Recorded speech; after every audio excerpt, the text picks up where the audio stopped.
সুপ্রিয় দর্শক, আসসালামু আলাইকুম। আপনাদের সবাইকে স্বাগত জানাচ্ছি এখনকার আলোচনায়। আপনাদের সঙ্গে আছি আমি সিরাজুল ইসলাম।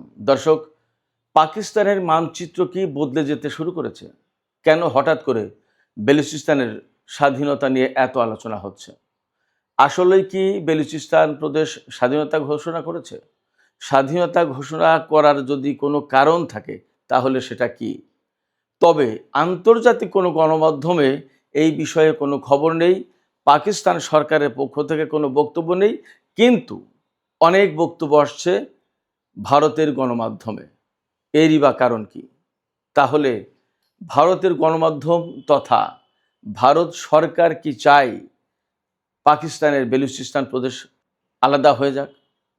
আপনারা কি জানেন পাকিস্তানের এই এক বেলুচিস্তান প্রদেশ টোটাল পাকিস্তানের 44%, অর্থাৎ প্রায় অর্ধেক। এই বেলুচিস্তান প্রদেশেই রয়েছে পাকিস্তানের যত খনিজ পদার্থ, খনিজ সম্পদ, তার ম্যাক্সিমাম এখানে। একই সাথে চীনের সিপিইসি প্রজেক্ট, যেটা চায়না পাকিস্তান ইকোনমিক করিডোর, যেটা সেটাও কিন্তু এই বেলুচিস্তান প্রদেশে। তাহলে আসলে পরিস্থিতি কোন দিকে যাচ্ছে, বাস্তবতা কি, পাকিস্তান সরকার আসলে কি বলছে, এবং বেলুচিস্তান যদি আলাদা হয়ে যায় পাকিস্তান থেকে, কার লাভ কার ক্ষতি আপনারা বুঝতেই পারছেন।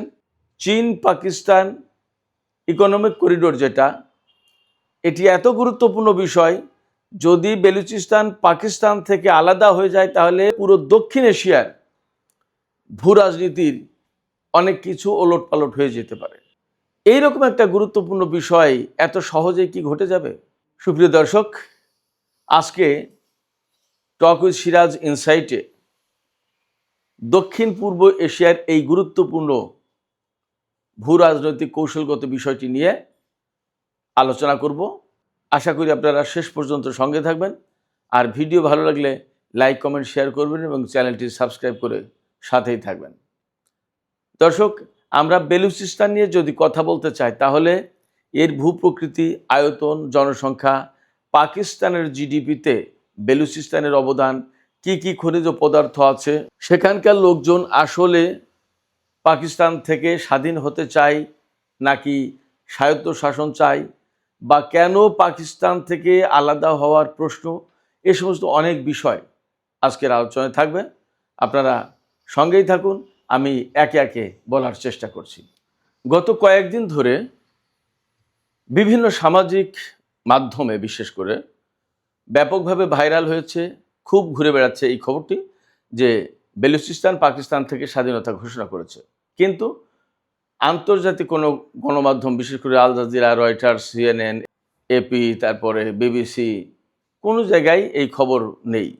আছে শুধুমাত্র ভারতের কিছু গণমাধ্যমে, ভারতের Times of India, economics time, money control, news 18 hours, এরকম ইন্ডিয়া টুডে, হিন্দুস্তান টাইমস, এই সমস্ত মিডিয়াগুলো মোটামুটি কম বেশি এই সমস্ত খবর প্রচার করে।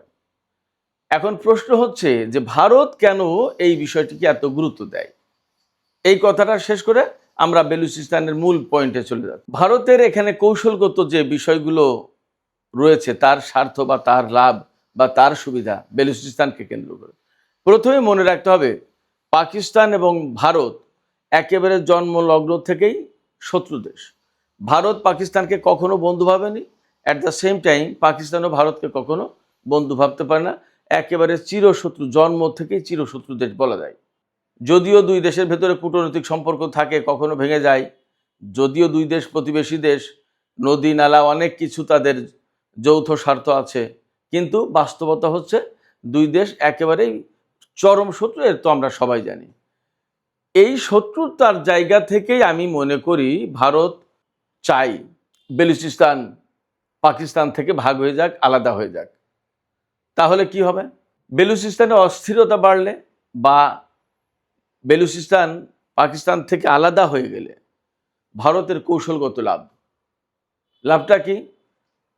এই যে বেলুচিস্তান, এই বেলুচিস্তান যদি আলাদা হয়ে যায় পাকিস্তান থেকে, তাহলে ভারত থেকে সাগর পথে বেরিয়ে বেলুচিস্তানে গিয়ে ওই যে গোয়াদার বন্দর টন্দর, এই সমস্ত সব কিছু এগুলো সব কিন্তু বেলুচিস্তানে। সমুদ্র পথে বেরিয়ে গোয়াদার বন্দর বা বেলুচিস্তানের যে সমুদ্র উপকূল, সেখানে গিয়ে ভারত বেলুচিস্তানের সাথে সম্পর্ক যেহেতু ভালো রাখে, বেলুচিস্তান থেকে আফগানিস্তান হয়ে আপনার মধ্য এশিয়া, ইউরোপ ওইদিকে চলে যেতে পারবে। ভারত সহজে পণ্য রপ্তানি করতে পারবে। তখন ইরানের দিকেও যাওয়া লাগবে না, পাকিস্তানের দিকেও যাওয়া লাগবে না, তার সামনে কোনো বাধা থাকে না। যুগের পর যুগ ভারতের সামনে এই বাধা, বেলুচিস্তান আলাদা হয়ে গেলেই ভারতের সামনে থেকে সেই বাধা চলে যায়। অ্যাট দ্য সেম টাইম পাকিস্তানের গোয়াদার অঞ্চলে ইকোনমিক করিডোর করে চীন বেল্ট অ্যান্ড রোড ইনিশিয়েটিভের বিরাট বড় অংশ এগিয়ে নিয়েছে। পাকিস্তান এর এখন অংশ। পাকিস্তান চীনের সাথে তো চিরদিনের বন্ধুত্ব এবং অর্থনৈতিক অংশীদারিত্ব রয়েছে। এই বেল্ট অ্যান্ড রোড ইনিশিয়েটিভের সাথে এই সিপিইসি প্রজেক্ট যুক্ত। যখনই পাকিস্তান থেকে বেলুচিস্তান আলাদা হয়ে যাচ্ছে, তখনই চীনের এই প্রজেক্ট মার খেয়ে যাবে, নিরাপত্তার ঝুঁকিতে পড়বে, অনেক বড় সংকটে পড়ে যাবে। আর তখনই ভারত এখানে সুবিধা পাবে। জাস্ট ঘটনা এখন যা আছে তার উল্টো হয়ে যাবে। তবে এটাও ঠিক, ভারতের অনেক বিশ্লেষক এছাড়া আন্তর্জাতিক পর্যায়ের বা দক্ষিণ পূর্ব এশিয়ার যে সমস্ত ভূ রাজনীতির বিশ্লেষক, তারা অনেকেই মনে করেন বিশেষ করে বেলুচিস্তান কেন্দ্রিক গোলযোগ ডামাডোল বাড়লে তার প্রভাব কিন্তু ভারতের ভেতরেও পড়তে পারে।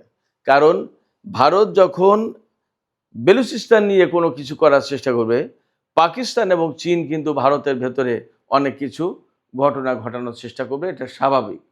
ফলে বেলুচিস্তান নিয়ে ভারত যদি অনেক কিছু করতে যায়, তাহলে তার নিরাপত্তার বিষয়টাও কিন্তু তাকে হিসাব করে তারপরে নামতে হবে। আমরা আসি এবারে বেলুচিস্তানের কথা। আমি আগেই বলেছি, পাকিস্তানের প্রায় অর্ধেক এলাকা একা বেলুচিস্তান প্রদেশ। বেলুচিস্তানের আয়তন হচ্ছে 3,47,190 বর্গ কিলোমিটার। জনসংখ্যা 1.5 কোটি থেকে 1,60,00,000, একদমই কম। আয়তন বিশাল, জনসংখ্যা খুবই কম। বেলুচিস্তানের যে জনসংখ্যা পাকিস্তানের টোটাল জনসংখ্যার মাত্র 6%, 6%, অনেক কম। বেলুচিস্তান অর্থনৈতিক দিক দিয়ে এত গুরুত্বপূর্ণ কেন? সেখানে আসলে কি কি আছে? প্রচুর খনিজ সম্পদ আছে বলে জানা যায়। তার ভিতরে আমি কয়েকটা উল্লেখ করছি।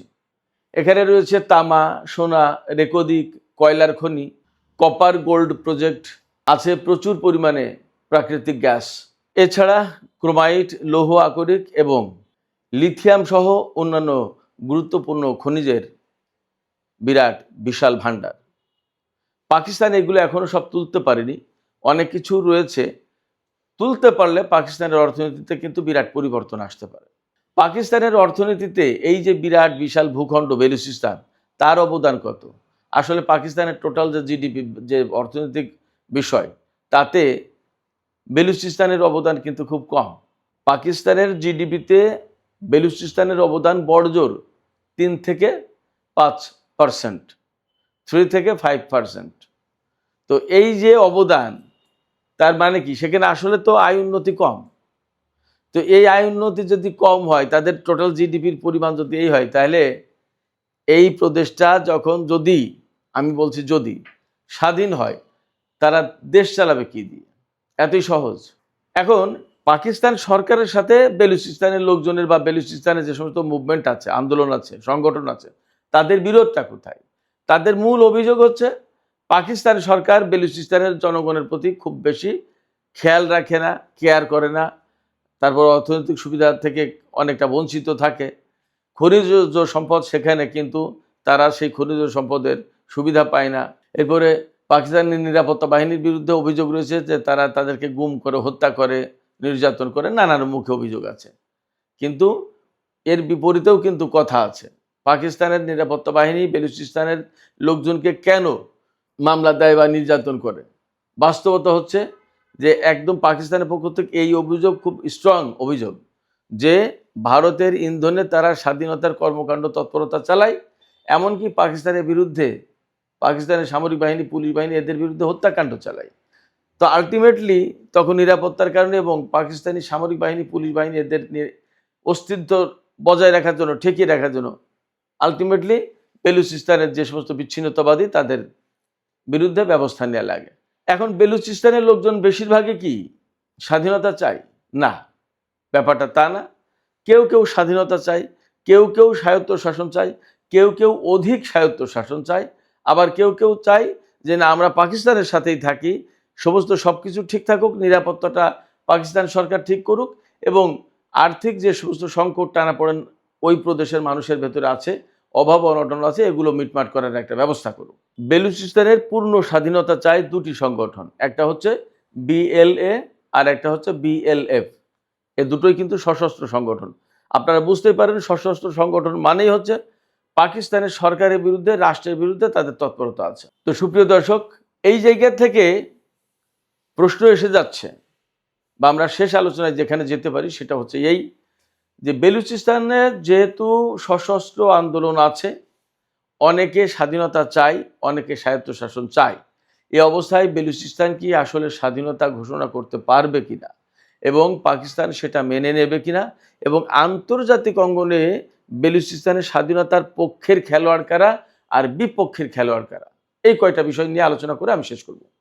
প্রথম কথা হচ্ছে বেলুচিস্তান স্বাধীনতা ঘোষণা করতেই পারে, কিন্তু স্বাধীনতা ঘোষণা করা আর স্বাধীনতা অর্জন করা আর স্বাধীনতা ধরে রাখা তিনটা কিন্তু তিন জিনিস।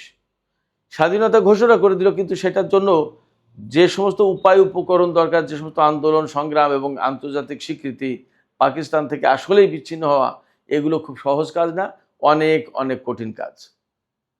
দুই হচ্ছে যে যদি পাকিস্তান থেকে বেলুচিস্তান আলাদা হয়ে যায় তাহলে কি হবে, তাহলে পাকিস্তানের জন্য জীবন মরণ সংকট, কারণ এই বেলুচিস্তান দিয়েই পাকিস্তানের সাথে ইরানের সীমান্ত সবচেয়ে বেশি, এক। দুই হচ্ছে যে আপনার গোয়াদার বন্দর, যেটা চীনের সাথে পাকিস্তান বানিয়েছে, এই গোয়াদার বন্দর বিচ্ছিন্ন হয়ে যাওয়া বেলুচিস্তানের কন্ট্রোলে চলে যাবে। তিন হচ্ছে বেলুচিস্তানের সীমান্ত দিয়ে ভারত রাত দিন যাওয়া আসা করবে, যেটা পাকিস্তানের জন্য অনেক বড় সংকটের কারণ। চার হচ্ছে ইরান পাকিস্তান যে সমস্ত করিডোর আছে, যে সমস্ত সীমান্ত যোগাযোগ বা আধার আধার পাইপ লাইন বা অনেক কিছু করতে চায়, সেগুলো মারাত্মক সংকটে পড়বে, সেগুলো সব বাদ হয়ে যাবে।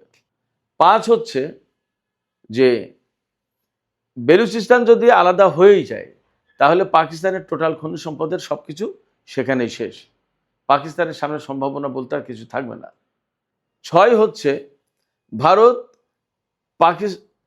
ভারত বেলুচিস্তানকেই বেসিক্যালি কন্ট্রোল করবে, কন্ট্রোল করে পাকিস্তানের আরও বিভিন্ন জায়গা বিচ্ছিন্নতাবাদী সৃষ্টি করে সেগুলোকে পাকিস্তান থেকে আলাদা করে দেওয়ার জন্য উস্কে দেবে, তার মানে পাকিস্তানকে আরও খণ্ড খণ্ড করার চেষ্টা করবে। এখন প্রশ্ন হচ্ছে আন্তর্জাতিক অঙ্গনে আরও কারা এই খেলার সাথে যুক্ত।